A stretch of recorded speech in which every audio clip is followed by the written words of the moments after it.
Thank you, Mr. Chair. Let me help you catch your breath.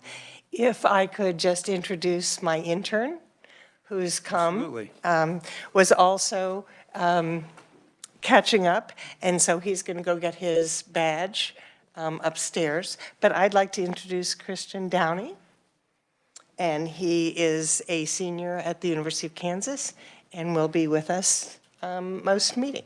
Good. Welcome to the legislative process, and I'm sure that you will help Senator Francisco understand some things.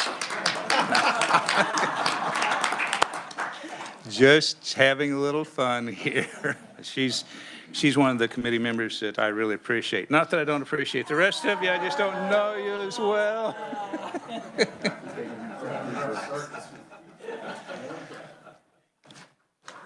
Just a little bit of cleanup from yesterday. Something I didn't mention, a couple things as it relates to running a committee. When we're having a bill hearing, that is not the time to debate the bill. That's the time to ask questions. I've known of legislators who will think that it's time to debate it. If we work the bill, that's the time when we will debate the bill and discuss at length. So when we have a hearing with conferees, it's the time to ask questions. And so I thought that I would just mention that to you because sometimes I've seen legislators, but as a chair, I will generally say, and what is your question? If you start pontificating and talking without asking a question, I will just ask, well, what is your question? And then we may have a side conversation about, please don't do that again, because again, it will never be my intention to publicly embarrass you, but I do want to make sure the committee runs as smoothly as possible. And I'm sorry, Senator Starnes, we don't have a nameplate for you. I just noticed that, but we will get one for you. Thank you, Chair. I didn't know for sure if I'm official or not. I did sign my sworn in, so I may hopefully congratulate to the rest of you all, but I hope there's no initiation to receive my. That's just wait. Secret, Thank you. Okay, let's get started with the committee meeting and request for bill introductions. Is there a request for bill introductions from any member of the committee? Seeing none, I do have a request. It is 25 RS 0492. Again, 25 RS 0492. I'm going to request a committee bill. This has to do with grace for weight on harvesters, on our farmers during harvest period. And when we work the bill, we'll get into the details on that. Is there objection to that bill introduction? Seeing none, the bill will be introduced. I have not heard from anyone in the audience, but again, since this is the first week, and for those of you in the audience, this is the first week, and this is the last day of the first week, so starting next week, if you have a bill request introduction, you need to make the chair aware of it before the committee meeting. But since that's not the case, do we have requests for bill introductions from the audience? Seeing none, we will move forward with our agenda. Committee, I had mentioned yesterday that there was a presentation during the interim Special Committee on Legislative Budget from the Department of Agriculture that I was impressed with, and so I asked at that time, if I was still chair of Ag and Natural Resources, for them to make a presentation. So that's going to be our first thing today. And what we will do, I'm going to allow Deputy Secretary Olson to make her full presentation. As she's going through, if a question comes to your mind once she is finished, we will back up and spend however much time we need to in asking questions. For the brand new members, I always encourage, this is yours. Write on it, mark it up as much as you need to, because you can leave it in your folder or take it with you. That's entirely up to you. But generally, my information is significantly marked up. When we have a bill hearing, that's where you will also want to mark up the bill, because you will have the bill in front of you. And you will want to underline and make notes and various things so you don't forget, because I know you think you'll remember every bill that goes through the committee. You won't, because you have other committees and your mind will get cluttered with things. And so it's just a little bit of information for particularly our freshman members. Deputy Secretary Olson, welcome to the 2025 Agriculture Natural Resources Committee. Look forward to your presentation. Well, thank you, Mr. Chairman. I appreciate the ask for me to come and present this, and I hope I live up to your expectations from November. So as they are getting hopefully the slides are going to get pulled up, but I know you guys have the slides in front of you. I'll jump right in. I want to first give a little bit overview about Kansas agriculture. What is Kansas agriculture and what does that mean to our state? So when we think about the economic contributors to agriculture, we're talking about $88 billion that's flowing through our economy, that's generating economic development for Kansas. So that $88 billion is what we have estimated for 2023. We have not finalized yet the 2024 numbers. They haven't come in. So we can provide an update maybe later at the end of session. We'll start finalizing those numbers for this past year. Agriculture also employs about 13% of our state's workforce, a little over 260,000 jobs. This is both our direct jobs that we think of, farming and ranching, but then the additional jobs when we're talking about at the meat packing facilities or our grain handling facilities. So a significant portion of Kansans are employed in some fashion and connected to agriculture. Kansas land also it has about 90% of its land is currently in some form of production agriculture or is performing in the agriculture space. So we have a large percentage of our land that is utilized, and again, that contributes to where we are as a state and the economic driver for agriculture.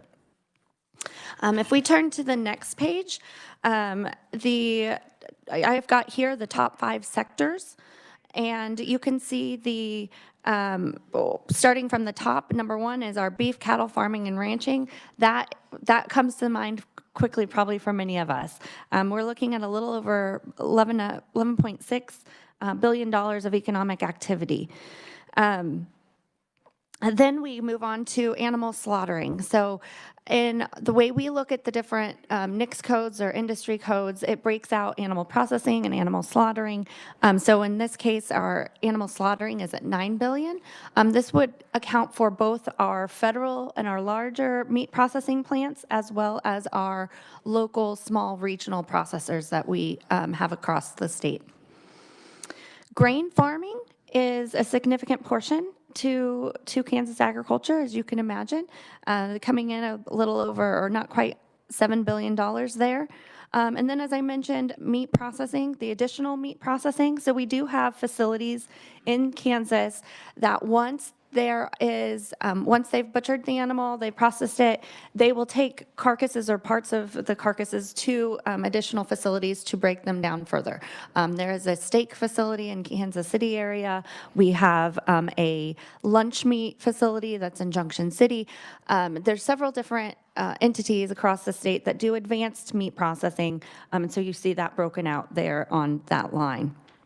And then lastly, farm machinery and equipment at $4.2 billion to the economy. We've got some wonderful ag manufacturers in the state, and whether it is on the equipment, like the drills, the seed drills that we have, we've got cattle chutes, the equipment that ranchers use to work their cattle. Some of those are all made here in the state and have a reach. Their equipment goes across the country as well as internationally.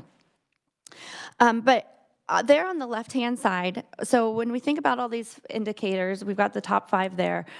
Kansas ranks 7th. And I have to make a note, I'm using the 23 numbers. When I spoke in November, I used 25, so, or the 22.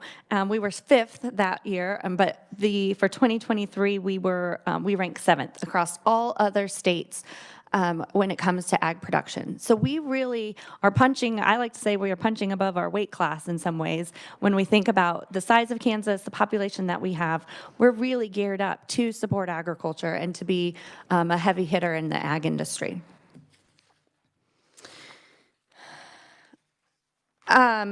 So an important thing to think about, like we are producing so much more agriculture products than what Kansans consume on a regular basis.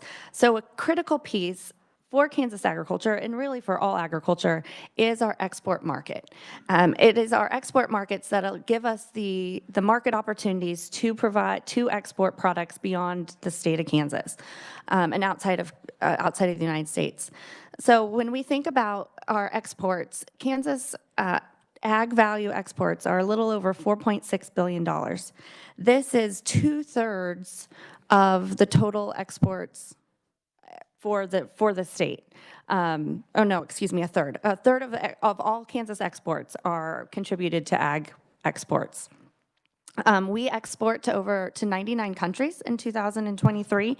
And there I have it, the 33% of all exports are Kansas exports overall. And again, I've indicated that we rank 7th. The United States is the second largest trading nation in the world. And Kansas, obviously, is the 7th largest producer. We are a major contributor to those products for not only for Kansas, but for the country as a whole. So when we think about the 99 countries that we export to, on the next slide, we have our top 10. And you can see there, Mexico is number 1, Japan and Canada round out our top 3. If we go to the 4th, you can see China. In those top 3 countries, 60% of our products are traded with those partners. And then if we add in China, 80% of our products are exported to those top 4 countries. I know it's a little blurry. Hopefully it's not too blurry on your copy, but you can see there we've got 1.73 billion products to Mexico, 642 million to Japan, 528 to Canada, and then 423 million to China. When I say the 2023 information, it's the information we released in 2023. So we were really looking at what happened in 2022, the year before. And I point that out because 21 and 22 were top years for production exports to China. And you'll see that a little bit later in a slide. So what are we exporting? On the next page, you can see our top 10 commodities that we export. The number 1 is meat and edible offal. Meat, I think we probably all understand, but when we talk about edible offal, this is products from the carcass that some cultures consume, but Kansans typically do not. So we don't probably have a lot of consumption of tongue. There's some liver consumption. Some of the other what we might not initially think is chicken feet when it comes to poultry. I grew up eating chicken feet, so but yes, in most cases that would be a great example. So these are additional products that have nutritional value. We just typically do not consume them. Those edible offal are oftentimes exported to our other countries. Those are cultural drivers. And really, when we think about where we're getting the value of that animal that's processed, roughly over $400 is coming from our international market. So it's a significant portion to the value of our steers that we raise. But I wanted to point it out and talk about it because we don't often think about some of those additional products that aren't first come to mind when we think about that animal. Not to surprise anyone, we have cereals coming in second. Residue waste, again, these are some of the byproducts from the commodities that we grow, from the products that are produced that have a value in another country, but they show up as residues and wastes in there. You see oil seeds, dairy products, beverages, milling, so on and so forth. You can go down through that list.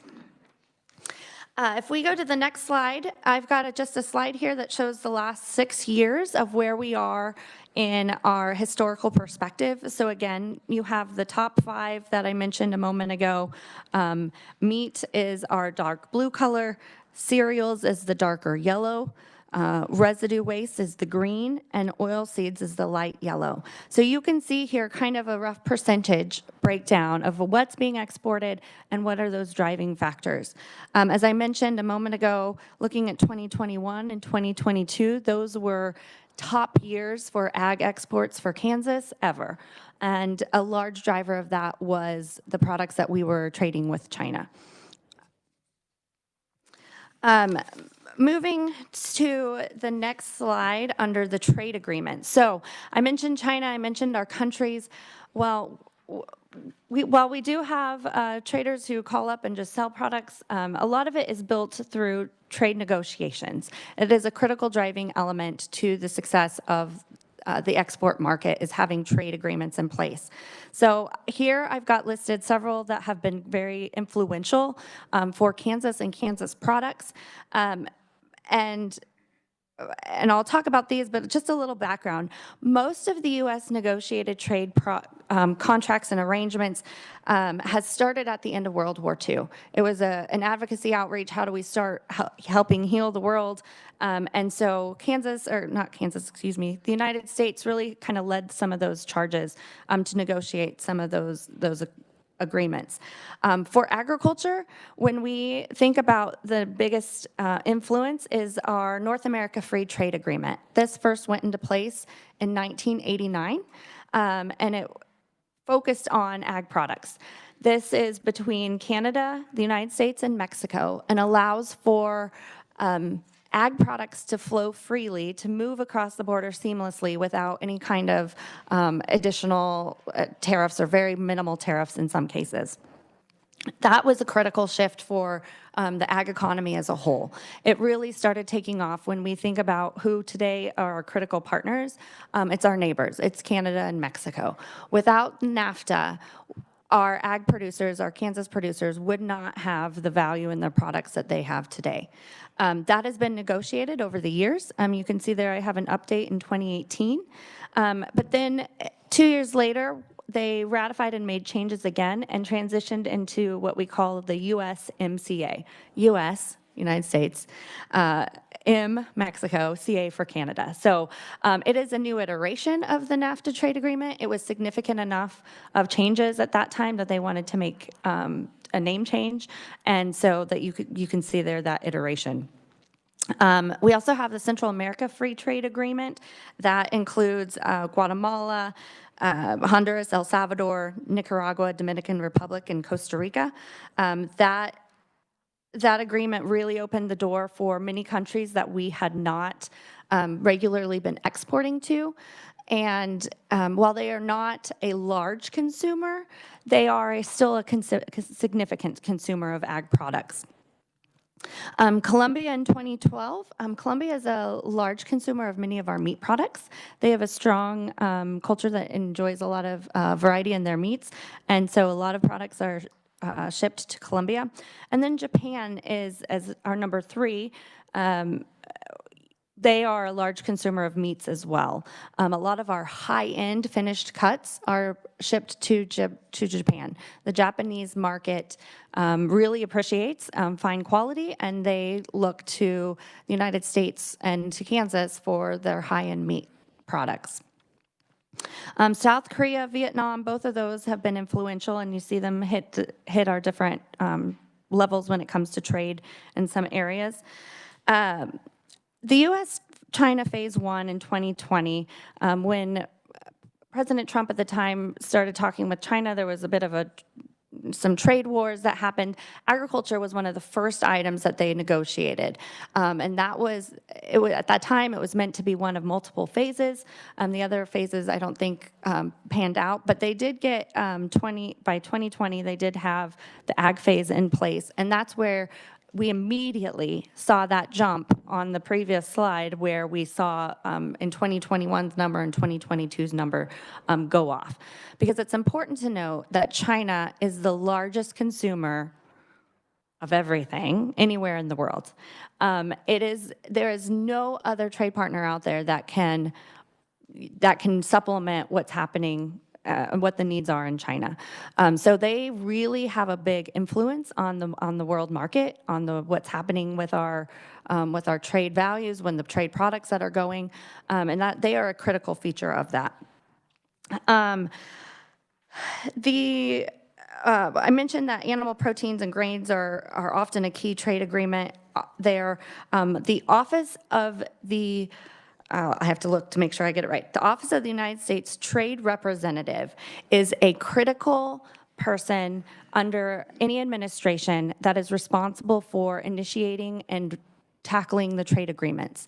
This individual, leads the starting point for some of the conversations. Of course, there's many groups that work on it, but that position is a critical position that it has a lot of influence on where we've been. We've been very fortunate over the years to have individuals who recognize the importance of agriculture and really put agriculture at the forefront of our trade negotiations for the country.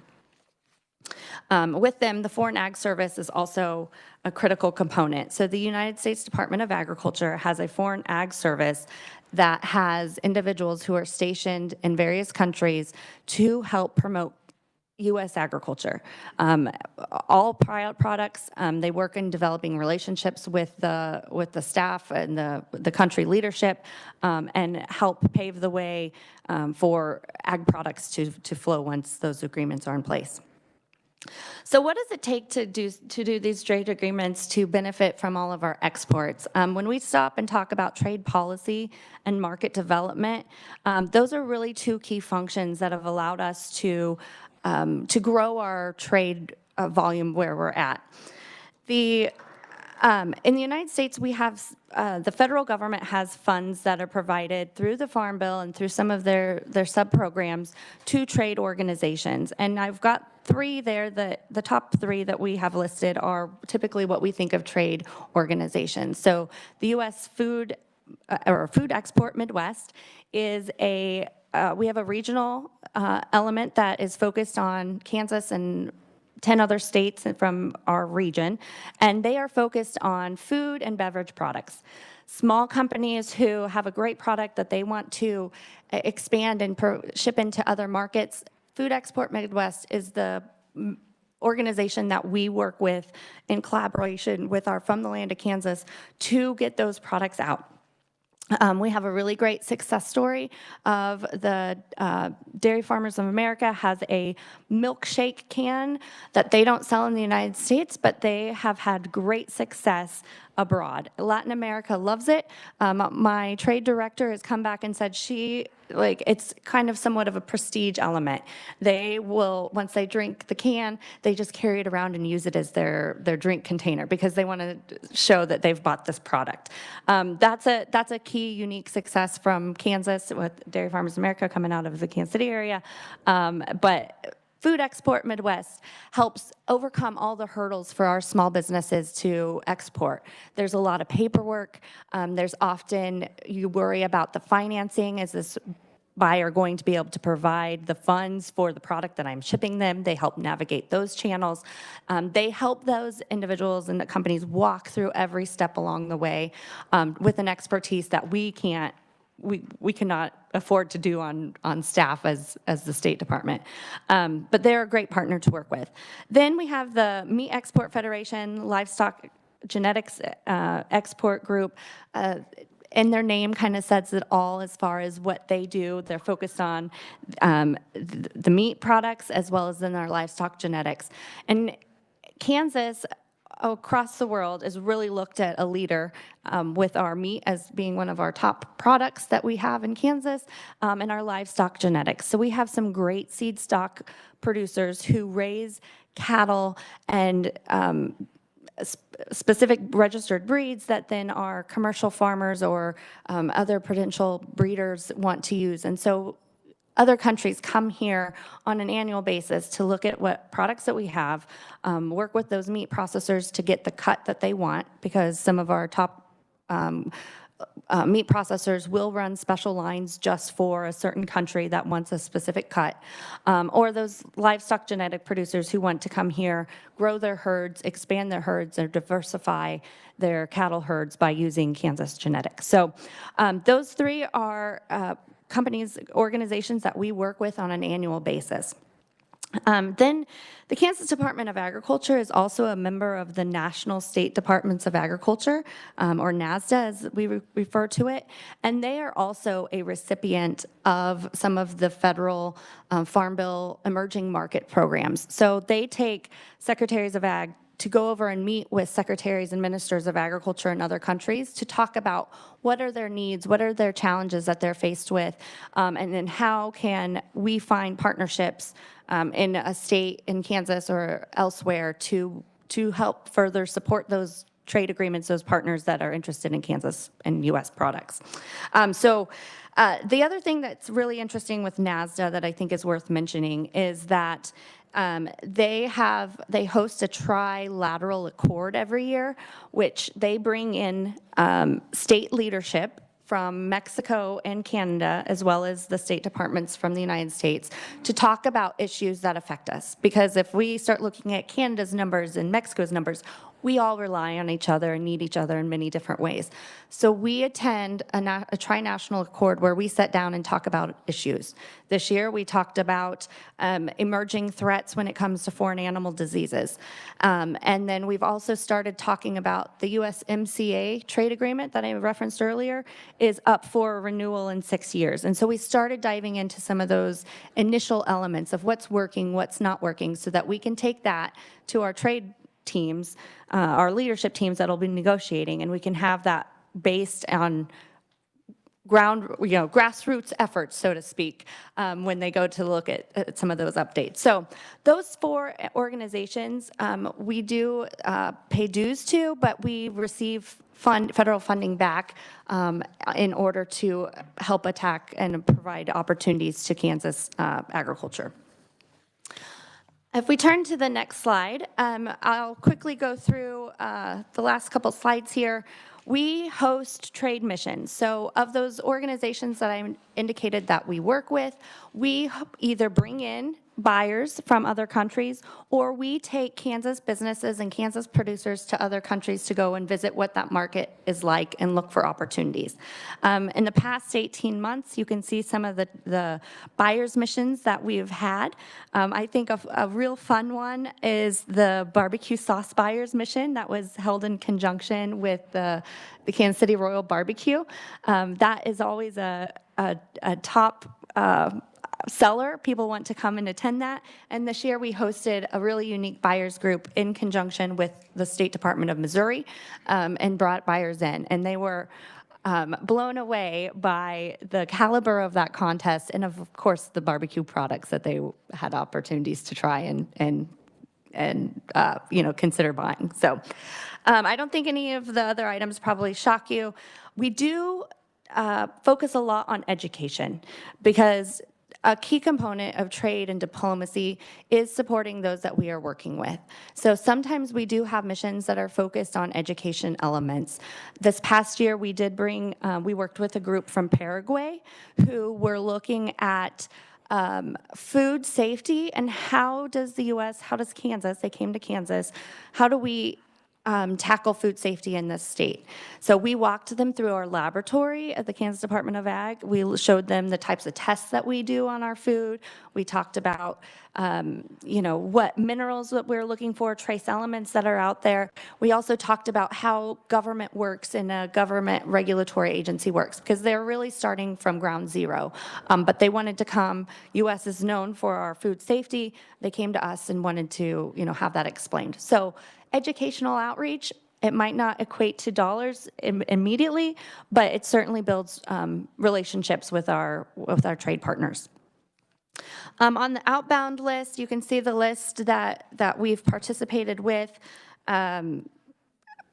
Each trade mission is unique. They might be looking for something unique. We might be focused on genetics. We might be focused on pet food, but each country, each culture is slightly different. So to really understand what that market is like, it's important to take our companies to those countries to understand what cultural elements we're focused on, what kind of consumption do they have, and seeing that firsthand is really valuable and will help enlighten some to what opportunities might exist that they don't first think about. So as we look forward, things that are going to impact Kansas trade and Kansas agriculture, I've got a laundry list here. Certainly, as we wrapped up 2024, the U.S. as a whole was in a significant trade deficit, especially when it came to ag products. There's a lot going on in the world, and I'll talk about a couple of those contributions, but we are facing a deficit. So how are we going to address that? How are we going to fix that? Because ultimately, those that lose when we are looking at a trade deficit is our farmers and ranchers. We have, as U.S. citizens, have benefited from a strong U.S. dollar. When the dollar is strong, it makes our products, although very high quality, look a little less interesting to some of the buyers if they're strictly buying on a dollar basis or on a price basis. So while we appreciate the strong dollar, sometimes that hurts us, and that certainly led to some of the trade deficit this past year. Obviously, the Russia invasion of Ukraine has led to some market disruptions. When we think about our grain commodities specifically, Russia and Ukraine both are large producers of wheat and other grain products. Ukraine typically exports down into sub-Saharan Africa and North Africa. Because of the disruption in some of their export channels, they've pushed product into Europe because of ease of access. They were able to get product there. Russia is just, for their excess supply that they've had, they just go wherever and they try to beat everybody on the price point. And they've been trying to beat them because they want money to fund the invasion that they've done. So that has certainly caused some interesting components when we think about global trade. And we watch droughts. So in Kansas, there's no farmer or rancher who doesn't talk about a drought. But when we think about droughts, yes, we're watching what's happening here, but we're also watching what's happening in our competition countries. Brazil is a major producer of soybeans. If they have a drought, we usually benefit from it because their supply might be low. There is a report that comes out every year or quarterly from the U.S. Department of Agriculture called the WASDE report. It is the World Agricultural Supply Report, and it estimates who has what volumes of grain and products that are typically traded on the global market. There's a lot of factors that go into it. China doesn't report what they trade. Russia has stopped reporting since the invasion. And so when we think about how much demand of our products are out there, we turn to the WASDE to try to help assess the landscape of that we're working in. Just quickly talk about foreign animal disease threats. I've listed African swine fever and high-path avian influenza, two that have seen significant changes in the last couple years. African swine fever continues to move closer to the United States, and so that could be very devastational to our pork industry. And then high-path avian influenza is a virus that is impacting today dairy, cattle, and poultry industries, game bird facilities, turkey producers, egg layers in the United States. We've had some cases in Kansas, but we're not alone. All 50 states have had high-path avian influenza cases in the last couple years. I mention this because when high-path avian influenza was detected in March of 2024 in the United States again, Colombia immediately said, we don't want any products, we don't want any meat products from states who have had high path.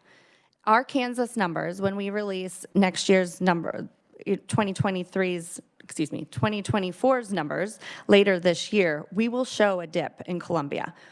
Who picked it up? Canada.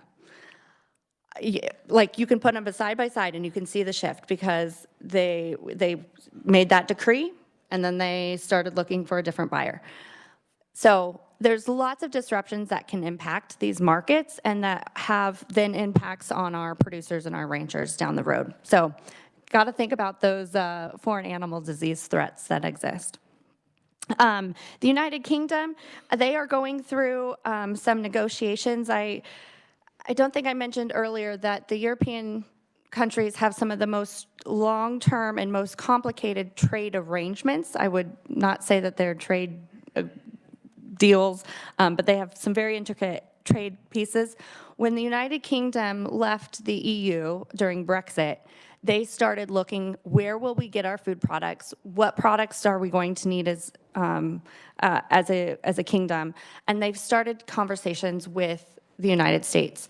Secretary Beam has had the opportunity to go over and talk to some of their ministers of ag, see what their agriculture looks like, and talk about what type of products that they are most interested in. So as that continues and progresses, we look to navigate that. And they are, if we really get in the weeds, the EU had a lot of conversations about non-GMO and have a certain intellectual property or IP, like issues of wanting to know where their grains come from. The United Kingdom is changing that conversation. So they will be a consumer of more products than we previously had seen. North Africa, Kenya, of course, Africa as a whole has the largest growing population for the world down the road. They are going to be major consumers. And Kenya has made some interesting public statements about wanting to be more engaged, wanting to buy more U.S. products. And so that's an element we've had trade missions to Kenya to further support those. Threat of trade wars as we look to this new, to our presidential candidate and looking at what is coming forward.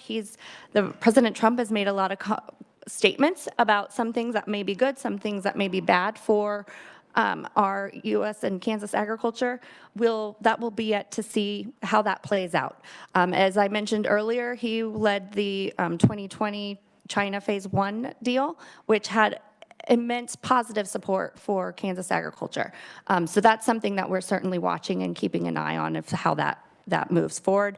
And then lastly, I slightly touched on it, but with the USMCA trade agreement, that coming up for renewal will be a hot topic because, again, with our top trade partners, that's going to be very critical. So, Mr. Chairman, I appreciate the opportunity to share this and happily stand for any questions.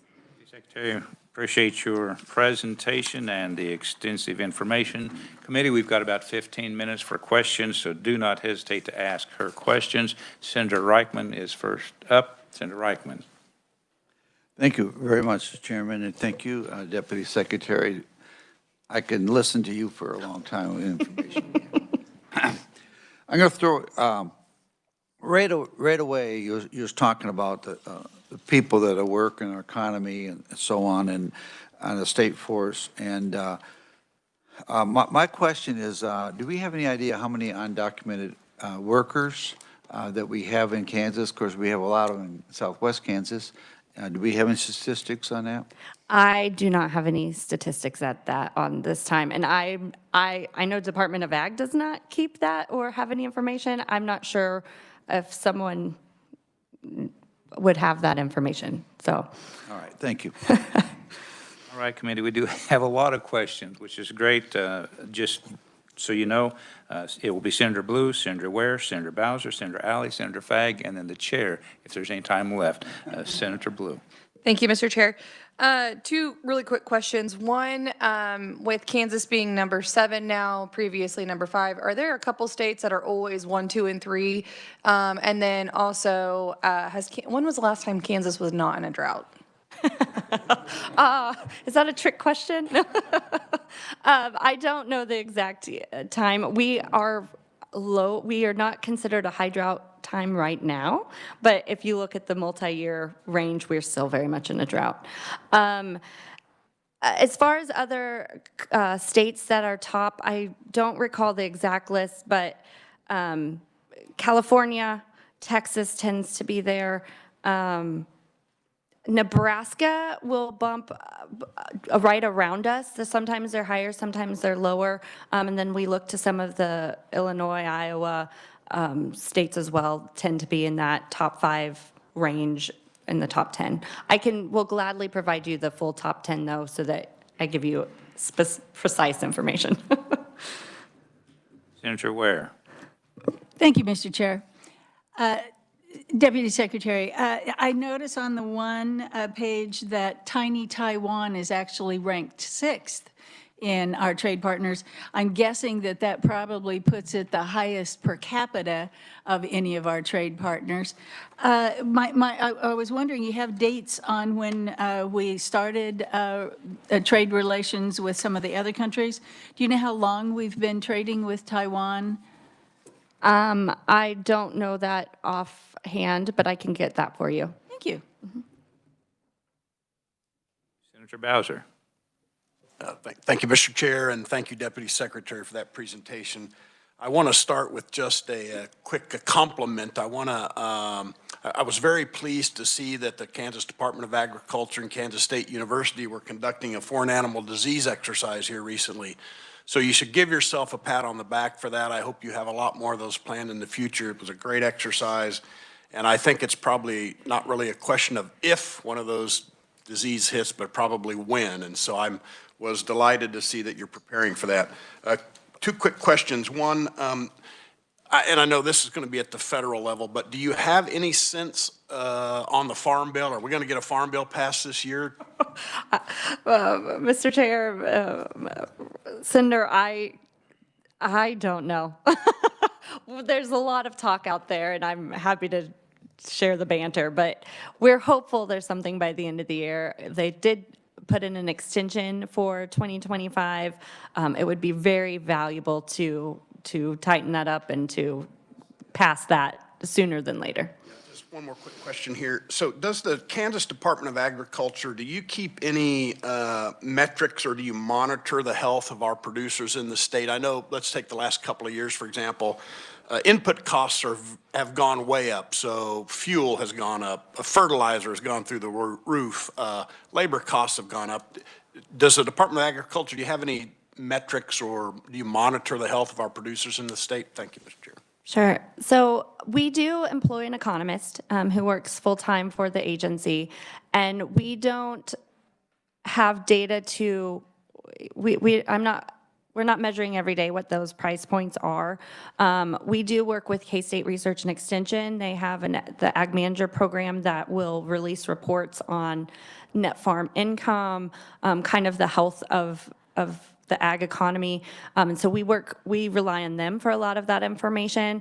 We pull that occasionally as needed. So we do have the opportunity to work with the consensus revenue reporting group on a twice a year, where we will go in and talk about kind of this health of agriculture.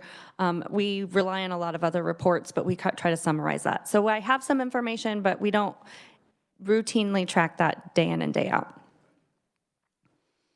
Senator Alley. Thank you, Mr. Chair. Thank you for being here today. One of the things we do well is produce raw material. We produce the grain, we produce cotton, we produce all this. But we haven't, within the last few years, went into processing of that and sell a final product instead of the raw material. And one of the things I have noticed in my area is cotton. We started producing cotton, and cotton became a great crop in the south central Kansas. One of the things we were doing there, we were shipping that cotton, raw material, to Texas to process. Since that time, we put in 2 gins. But then that product, the end of that, is shipped out again to textile manufacturers all over the world for that. But we need to figure out what we can do with the product and then come back to sell the final product instead of, and a good example, that's what's happening in Garden City area, and that's with the milk becoming a cheese. And I think that's the ultimate goal, is to sell our product here that we manufacture here in Kansas. Thank you very much for coming. Chairman, I'm not sure if there is a question, but if I may provide a little response. I would just like to add, I mean, what you pointed out is absolutely correct when it comes to cotton. And I, went to try to buy some U.S. cotton towels, and they were grown in cotton, or grown in the United States, processed in India, and it was labeled on the on the tag that I purchased. So, but I do think that we've done quite a bit is when it comes to trying to create some of that value-added agriculture for our grains. We've seen some soybean crush facilities that have started up or restarted up in Kansas, and we've got 3 of them spread across the state. So probably the most notable is down in Montgomery County that has just come on in the last 18 months, where they are actually pulling. We have the processing the capacity exceeds what we can grow in Kansas. So we'll pull in from a multi-region state to provide that value add at that processor. So we did a commodity flow study a couple years ago in the Department of Agriculture that specifically looked at that, of how do we capture that value add, and I'd be glad to share that with you if you're interested. And we've tried to tackle some of those components. Senator Fagg. Thank you, Mr. Chairman. Deputy Secretary, thank you for your presentation. Couple quick questions. I was wondering, do you know the average wages we got 260,000 employees. What's the average, do we know any statistics in those areas of, what high paying, low paying, how many?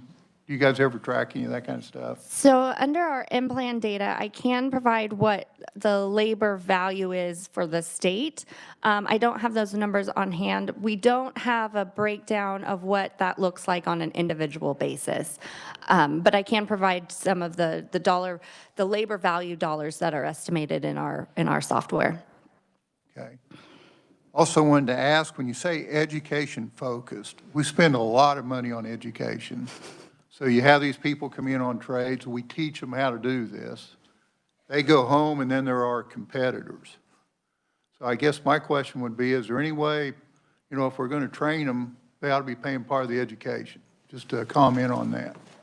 Sure. So I would like to provide an opportunity or an element that I saw just in December. So I had the opportunity to travel to Morocco, and there, one of the facilities that we visited was a flour mill facility that U.S. Wheat and Kansas Wheat had set up in the early 90s.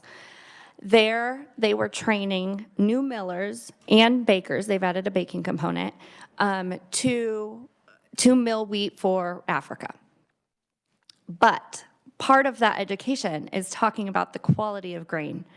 There is no miller that goes through that facility that does not want to buy U.S. grain, because they are taught about the quality, the protein counts that we can provide.